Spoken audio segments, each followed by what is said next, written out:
Well, we are taking a deeper dive into this today. DHEC's new method of calculating the percentage of positive COVID cases in South Carolina. A lot of people confused about this.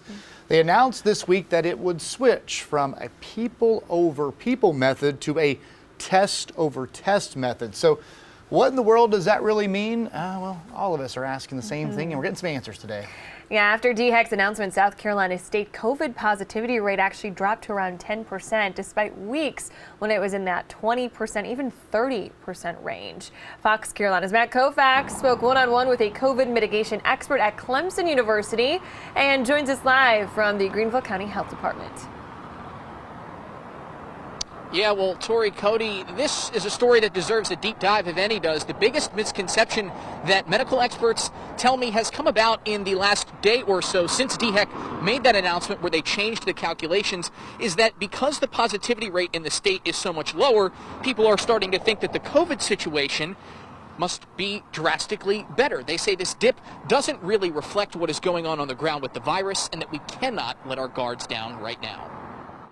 Leor Rennert with Clemson University's Public Health Sciences Department says the community cannot let the new positivity rate numbers deceive them. It is absolutely not the case that things have gotten better. COVID-19 is still highly prevalent.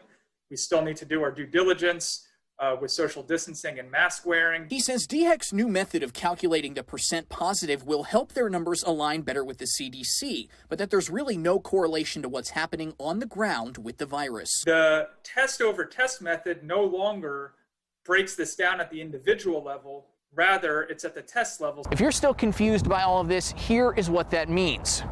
Now, in the old method, it was the total number of unique individuals who test positive on a given day, divided by the total number of individuals tested on that day to get your positivity rate. The new method is a little bit different. It's the total number of individuals who test positive divided by all tests taken, period, times 100 to get your positive percent. Essentially, the denominator increases, but the numerator stays the same or doesn't change very much. That's why the numbers appear to be lower. The reason there's a difference is because individuals get tested repeatedly. It is more likely that individuals will test negative more often because more likely than not, once you have a positive test, you are going to stop getting tested. Rennert says he believes there's a better way for people to get an accurate picture of how the community is faring. Hospitalizations are by far the best way to gauge the trends in disease because who we really care about are those people who get really sick. And speaking of those hospitalizations, Rennert says that right now hospitals are close to capacity but are not at or exceeding it.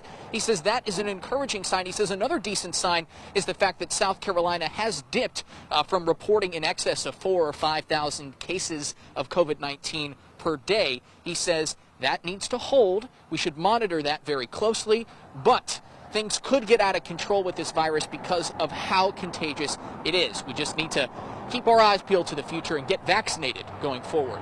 In Greenville, Matt Kaufax, Fox Carolina, the 5 o'clock news.